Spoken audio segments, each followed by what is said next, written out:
They said. Her lungs would quit before the heather bloomed again. An earl married a solicitor's daughter to satisfy a dead man's final demand, drove her north through 3 days of bitter rain to a crumbling keep on the edge of the Cairndhu moors, and turned his horse south without a backward glance. Every person in 2 counties agreed she would be in the churchyard before summer. The Earl of Cairndhu agreed loudest of all, for a dead wife would untangle both his estate and his conscience in a single clean stroke.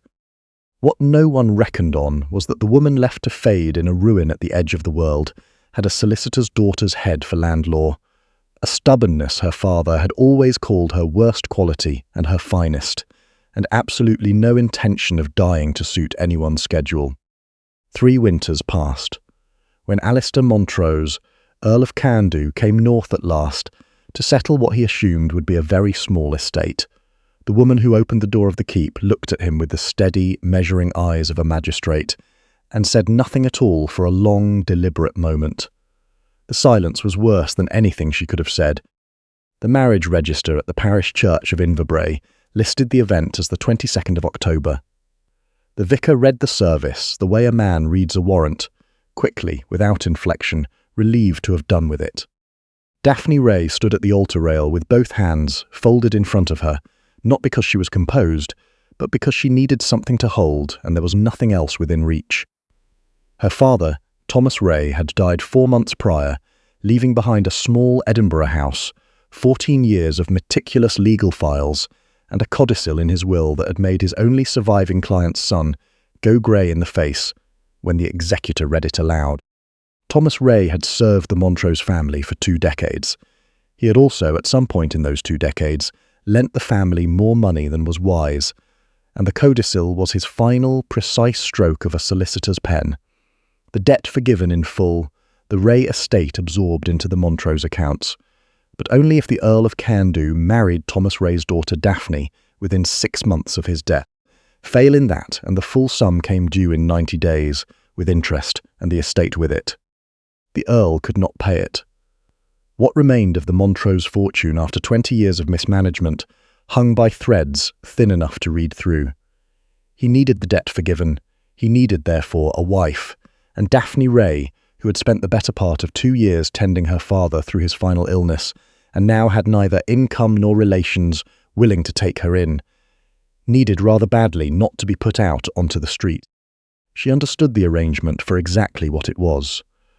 The solicitor who handled the paperwork was kind in the way of men who pity what they cannot fix, and he explained the terms in a low voice as though delivering a diagnosis.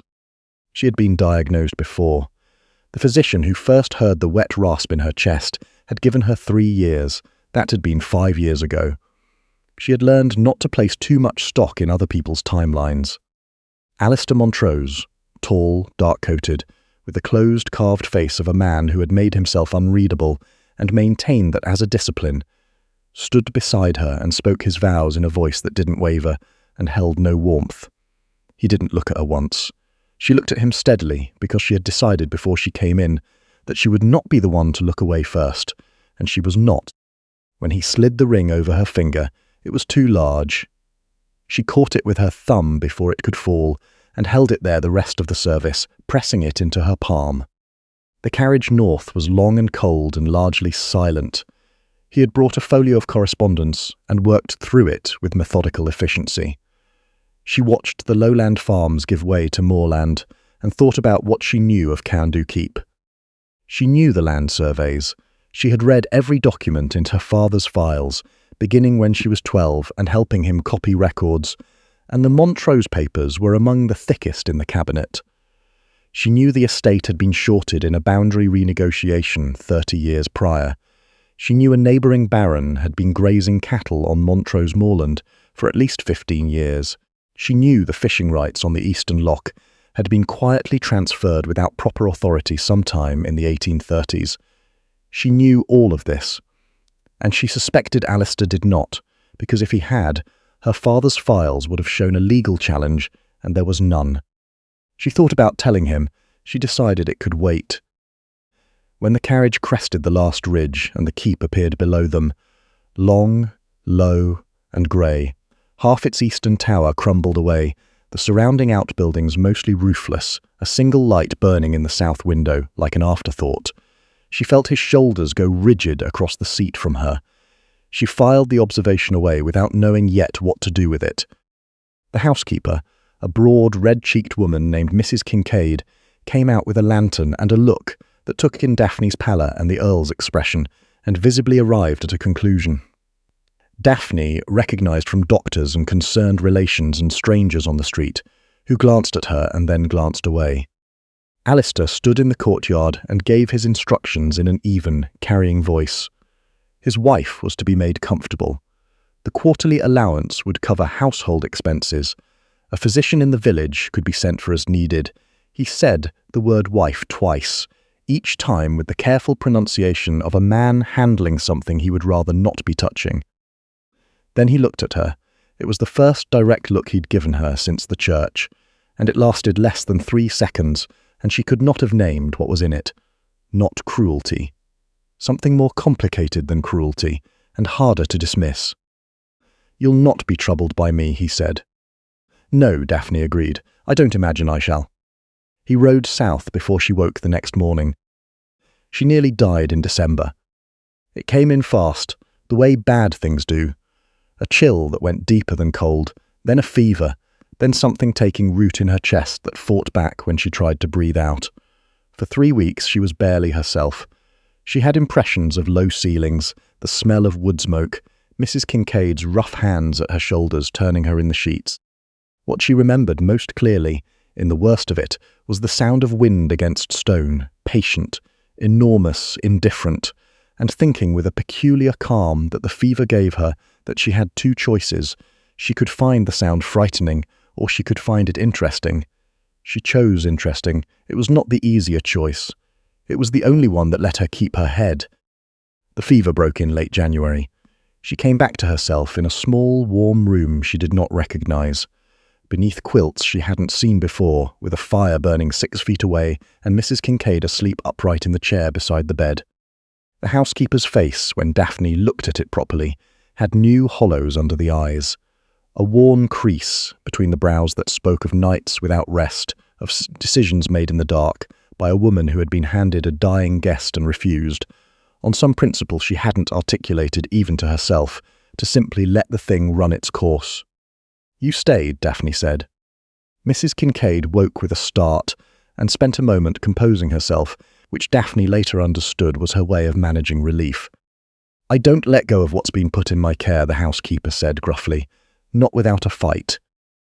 She stood, announced she would fetch broth, and went. Daphne lay in the warm room and understood. With a precision her solicitor's daughter's mind could not help applying to even this, that someone had chosen to fight for her before she had given them any reason to. She made a note of it in the accounting she kept in her head, not of debts and credits, but of the rarer currency of what people actually did when they thought no one was measuring. She intended to be worth the fight. It took most of spring to get back enough strength to be useful, and she was clear-eyed about what useful would ever mean for her body. She would not chop wood, she would not dig. Her lungs announced their limits, the way the keep announced its drafts, through sensation rather than any polite warning. What she could do was think, read, calculate, write in a clear, deliberate hand the letters that needed writing.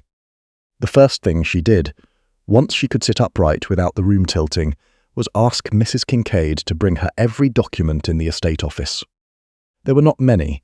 What existed was partial, disorganized, and in places simply wrong. But Daphne had spent her childhood in the back of her father's office, reading case files for her own entertainment, and she had a memory for figures that her father had called alarming, and her former fiancé, the one who had quietly withdrawn his offer when her lungs started failing, had called unfeminine. She spread the papers on the bed and sorted them in 3 days. What she found was a slow and thorough bleeding of everything the estate owned. The boundary with Baron Strathmuir's land to the east had been redrawn in 1831 on a survey she could see immediately was falsified. The reference points didn't match any actual landmarks, and the acreage figures contradicted the original Crown grant from 1794, which she found folded into the back of a cracked leather portfolio under a broken inkwell. 300 acres of Cairndhu moorland had been absorbed into Strathmuir's property on paper, and no one had filed to contest it. The fishing rights on Loch Cairn had been transferred on a document that lacked the correct seals. The grazing fees that ought to have come in from the eastern tenant farms had stopped arriving in 1839, and no one had sent a single inquiry. Daphne wrote 5 letters in one evening. She wrote them with the polite, exact ferocity her father had taught her. Never threaten, only state facts, and state them so precisely and so completely that threatening becomes unnecessary. 2 men wrote back immediately to correct their records. 2 others went quiet and corrected the records without writing a ting at all. The 5th, the agent pocketing the tenant fees, sent a blustering reply that she forwarded, along with the relevant documentation, to a solicitor in Edinburgh she had known since childhood. He did not write again. Within a season, the same quarterly allowance Alistair had sent was buying twice what it had. She didn't write to tell him. It hadn't occurred to her that he would want to know. The village of Inverbray was 3 miles down the valley road, and had 43 children under the age of 12 who could not read. Daphne found this out from Mrs. Kincaid, who mentioned it the way you mention a weather pattern, a fact, unpleasant, requiring no particular response. Daphne thought about it for 2 weeks. Then she wrote to 3 Edinburgh booksellers she had known through her father and asked for donations of used primers and arithmetic texts, explained her circumstances plainly, and received within a month 4 crates of books and a letter from one bookseller's wife, who had herself grown up, unable to read, and felt this was relevant information. She started with 7 children in the keep's old still-room, which was dry and got good southern light. By the following autumn, she had 22. She could not stand for long without her breathing going difficult, so she sat on a high stool at the front and let the older children run the drills while she corrected and guided. The mothers of Inverbray watched her from the beginning with the careful reserve of people who had been promised things before. She understood this, and she did not promise anything. She simply kept the school open, 5 mornings a week, and let the keeping of it speak for itself. Mrs. Kincaid thought it was undignified for a countess. Daphne pointed out that she was a countess in the way that a cracked window was a window, technically accurate, largely functionless, and that she would a great deal rather be useful than correct. Mrs. Kincaid laughed at that, sudden and startled. After that, the wall between them was never quite as high.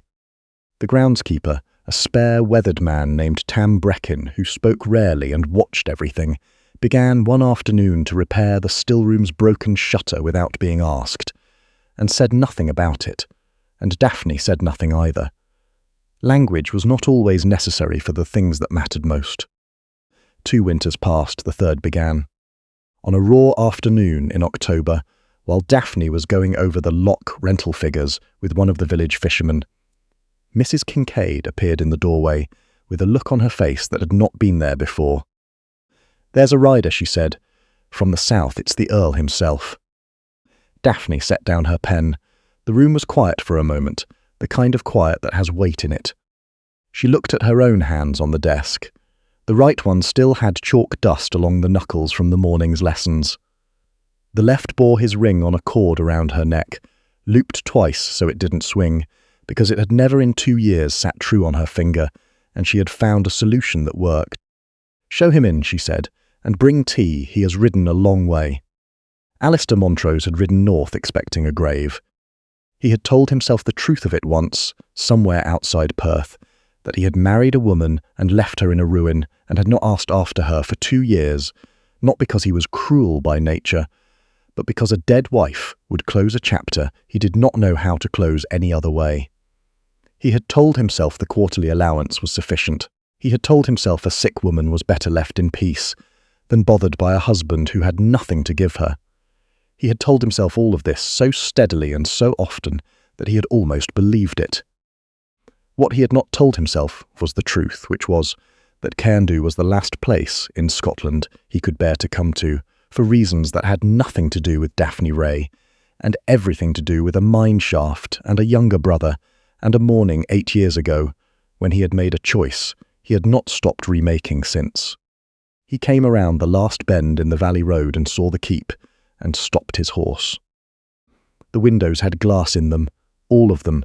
The gate was mended and hung plumb, the courtyard was swept clean, and someone had planted winter cabbages along the south wall in careful, even rows, and smoke was going up from 2 chimneys in a straight, unhurried column that meant good draws and no rot in the flue. He sat his horse in the road for a long time, tried to make the thing he was seeing fit inside the picture he had been carrying for 2 years in his chest. It would not fit. Tam Brechin took his horse in the yard without greeting him, which Alistair understood was not an accident. Mrs. Kincaid curtsied without warmth, and then from the interior of the keep that had no business being warm, a voice said even and quiet, "Let him in, Mrs. Kincaid. He's come a long way." Daphne came into the hall and looked at him, and he could not have said what he expected, but it was not this. She was slight still, and there was a carefulness in how she moved that spoke of a body she had learned the exact terms of. But she carried herself with the settled authority of someone who had not been waiting for anything, who had arranged her life to require nothing from outside itself, and the composure of it was so complete that he felt, standing in the doorway of his own keep, that he was the one who had arrived without permission. The ring hung at her throat on a cord. "You've come to find a grave," she said, "not a question." "I've come to." He stopped. There was no version of the sentence that didn't expose him. "There isn't one," she said. "Come in out of the cold." Dinner was in the small parlour that had been a linen room, at a table set with mismatched plates and food that was simple and extremely good, and she laid before him over the course of that meal, in plain and level language, exactly what had become of his estate. He listened. He had not expected to find anything to do but listen, and he was right. She walked him through the recovered boundary acreage, the lock rights, the restored tenant income. She described the school without editorializing, the way one states a column of figures. She made no claims on his approval and sought none of his.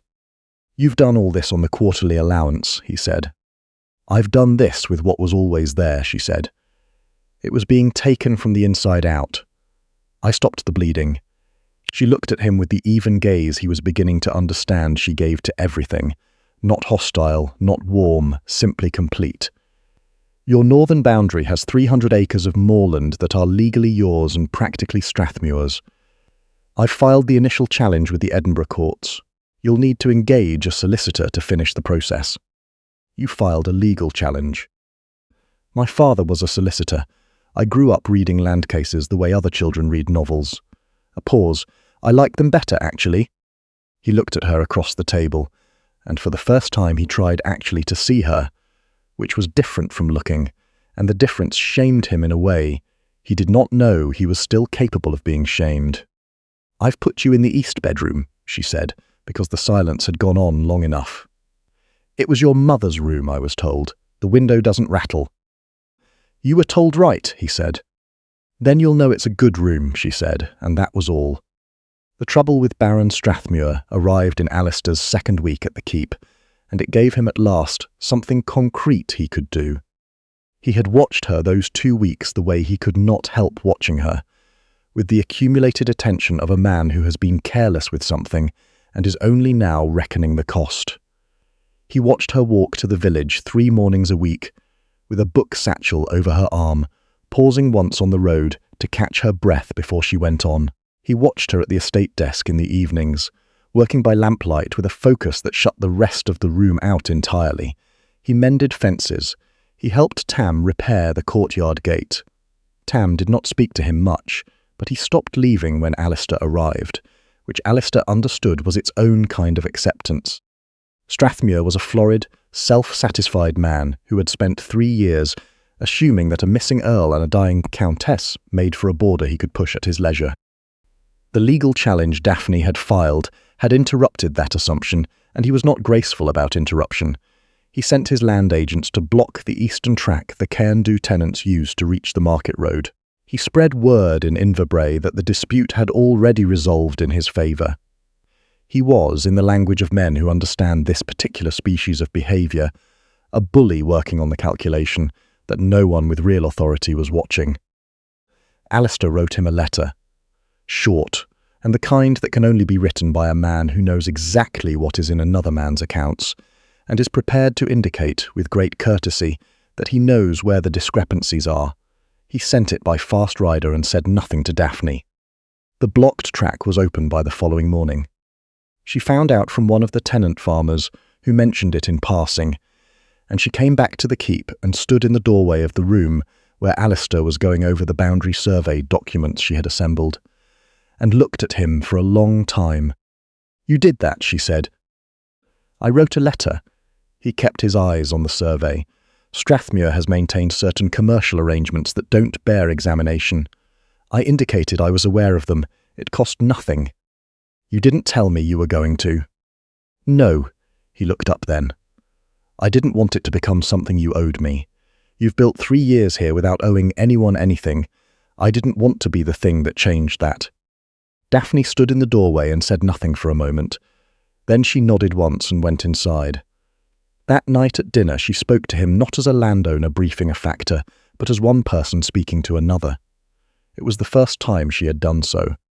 The flood came on a Tuesday night in November, the way catastrophes come, without warning, with the full attention of the sky behind them. The coal seam at the north end of the valley had a drainage tunnel that hadn't been properly maintained in 4 years. When 3 days of rain hit the moorland above it, the water came down into the shaft faster than the pumps could handle, and by midnight it was clear that the 8 men on the overnight shift were trapped behind a wall of rising black water. Daphne was already at the mine entrance when Alistair came down the valley road after her. She had heard the alarm bell from the keep and come, as she always came to trouble in the valley, directly, because the people here were hers now, in the way that a place becomes yours when you have chosen it and it has chosen you back. She was coordinating the surface rope team when he reached her. She had the pulley rigged wrong, not dangerously but inefficiently, and she accepted his correction without ceremony and redirected the men with 3 quiet words. Her voice was steady. Her breath was not. He could hear it from where he stood. The shallow, careful way she was managing the cold air, the faint effort at the end of each exhale. He had been listening to it for 3 weeks, and he knew the sound of her lungs working harder than they should. "You should stand back from the shaft opening," he said. "When the men are out," she said, without looking at him. The rescue took 2 hours. The last man came up on the rope in a rush of filthy water and the sound of the crew hauling in unison, and Daphne was there at the top talking him in, calm, clear, unhurried, and it was the steadiness of her voice that brought him over the edge and onto solid ground. Then the effort caught up with her. He saw it happen, saw the colour leave her face, and her hand go flat against her sternum, and the line of her lips begin to go wrong. He crossed the distance in 4 steps and got his arm around her before she went down, and she gripped the front of his coat and did not let go, which was how he knew it was serious. "I'm all right," she said. He had already learned that this was what she said when she was not. "I know," he said, and he picked her up, and he carried her to the wagon, and he rode back to the keep with her in the dark, and did not say anything, because there was nothing that would help, and quite a lot that would hurt, and he had already hurt her enough for one lifetime. She came back to herself near dawn, in the warm room off the kitchen. Mrs. Kincaid had the fire banked high. The physician from the village had come and gone.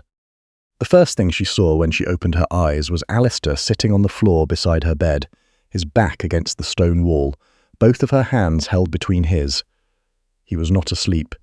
He was watching the fire with the focused attention of a man afraid of taking his eyes off something. "You went into the shaft," she said. Her voice was rough and thin. "Yes." She thought about this. The shaft was narrow and low and dark, and she had noticed, in the way she noticed everything, that Alistair had not once in 3 weeks come near the mine entrance, though the Tetant farmers talked of it freely. Had made a circuit around it that he probably didn't know he was making. "You don't go underground," she said.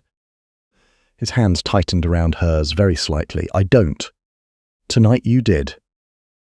"Yes." She waited.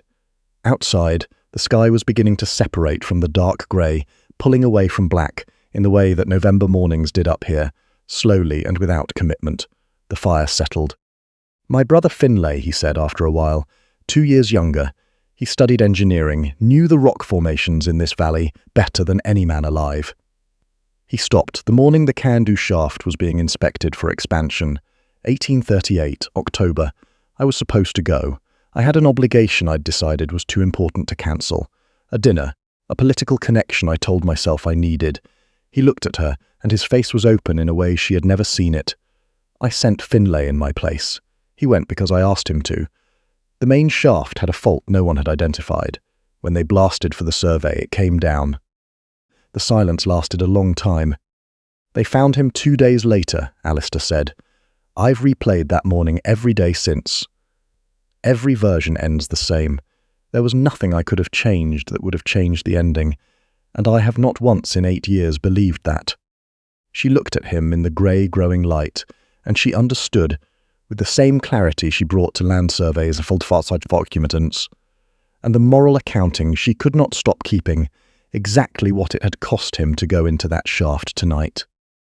"You went in anyway," she said. "There was no not going," he said. "Not with you on the other side of it." Daphne turned her hand in his so that she was holding him as much as he held her, and she held on while he told her the rest of it. The letter from London arrived on a Friday in December, carried by a government courier who looked important and cold in equal measure. Alistair read it in the courtyard. Daphne watched from the kitchen window and saw the exact moment he went still. She went to the door. She had learned to read him by now. Not all of him, but enough. She read the letter in his shoulders before he looked up. "A post," he said. "In Edinburgh, the Advocate General's office." He held it out. "It's permanent. It begins in January." She took the letter and read it. It was, between its formal lines, not precisely a request. It was the kind of offer made when an office is already certain of the yes and has made room for the man in question. She handed it back. "You should accept," she said. Her voice was even. She had made it even. "It's a good position. It fits you." "Does it? You know Highland land tenure better than most advocates who've practiced it for decades. You have the—" "Daphne." She stopped. He was looking at her with an expression she didn't yet have a full name for, though she was beginning to. "I know what you're doing," he said quietly. "You're telling me to go before I can leave. You've been waiting for this since October." "I've been waiting for it since the day you brought me here," she said honestly. It seemed the reasonable expectation. "It was," he said. "It isn't anymore." He looked at the courtyard, the mended gate, the swept stones, the winter cabbages along the south wall that she had planted herself on a good morning in September. "This is mine," he said, and the word carried more weight than the title ever had. "Not by inheritance, because I chose it, because you showed me what it looks like when someone actually chooses a thing." He looked at her then, and she had learned enough of his face to know the steadiness of it now was not his old armour, which had been the steadiness of nothing moving behind it. This was different. This was a man holding still, because he knew exactly what he was saying and meant every word of it. "I am not taking the post. I am staying here. That is done." He took the letter from his coat and walked to the kitchen range and put it in the fire. They both watched it go. Daphne, who had survived 2 winters in a ruined keep on a solicitor's willpower, and a very precise accounting of what people actually do rather than what they say, who had learned so early and so thoroughly that the reasonable expectation was that people leave, stood in the kitchen, and felt the last careful stone she had built into the wall around herself come quietly down. She crossed the kitchen and put her arms around him, and he caught her and held her, and neither of them said anything for a long time, because the thing that needed saying had already been said in the only language that counted, the language of what a person does when no one requires them to do it, when the easier road is plainly available and they choose the harder one anyway. What Edinburgh made of an earl who burned a government appointment in his kitchen fire and declined to answer 2 subsequent letters, the Valley of Inverbrae did not know and did not particularly trouble over. There would be consequences, presumably. Important offices didn't go unfilled without someone, somewhere, growing irritated about it, but that was a matter for another season. And they had weathered worse than the displeasure of distant men in comfortable rooms. There were 49 children in the schoolroom by spring. The boundary case moved through the Edinburgh courts and came out on a Tuesday morning in May in Cairndhu's favour. Alistair rebuilt the mine drainage tunnel with an engineer he hired from Glasgow and went down to inspect the finished work himself, and came back up into the light and stood breathing the moorland air for a full minute before he said anything. And what he said was only that the new pumps were well fitted and he was satisfied with the work. Daphne watched him say it. She watched him the way she had always watched everything. Carefully, entirely, without missing the things that mattered most. That evening they sat on the low wall of the south courtyard in the last of the late light, the moors going amber around them, and Alistair reached across and filled her cup from the pitcher before she could ask. The way he had begun to do, quietly, without ceremony, in all the small moments of all the ordinary days. She thought that this was what it looked like. Not love as a declaration, not love as a dramatic gesture, love as a practice, as a choice made 10 times a day in 10 different small ways, until the choosing had worn a groove as permanent as a river's course. She had built a life out of the ruin he had left her in. She had not expected anything more from it than the life itself. She had been working with incomplete information. She turned her hand under his on the warm stone and let it be held. The moors went amber and then dark, and the keep showed its lights in every window behind them, warm and alive, and nothing at all like what it had been 3 winters before, when a woman with weak lungs and a very clear knowledge of what belonged to whom had arrived at its gate, with a suitcase and a ring that didn't fit, and a precise understanding that no one was coming to help her. She had been right about that no one had come. She had been wrong about what it meant. What it had meant was that everything built here was built by choosing it freely, day after plain and ordinary day, and what is freely built on honest ground does not come down in the storms. It stands, and it keeps its fires burning, and it does not let the dark in. And neither, in the end, did they.